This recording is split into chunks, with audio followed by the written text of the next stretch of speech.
The overall goal of this procedure is to train rats in the open field tower maze task. This is accomplished by first building the maze apparatus. The second step is to pair house and handle the rats.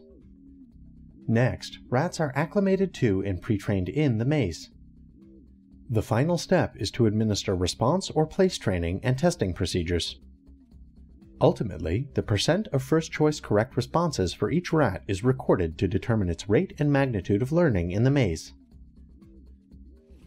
The main advantage of this technique over existing mazes is that the open field tower maze is a non-aversive appetitive task. Therefore, stress is eliminated as a potential intervening variable.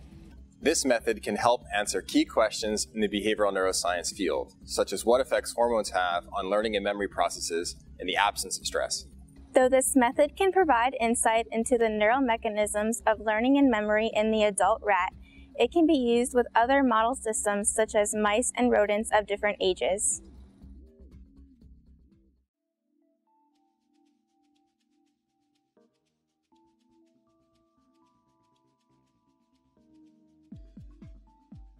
After constructing the circular maze, decorate the interior surface using 4 distinct black and white patterns.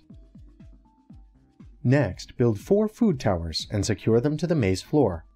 In addition, build 3 pre-training towers and tape them in place for use during the pre-training phase. Glue black plastic food cups to the top of each food tower.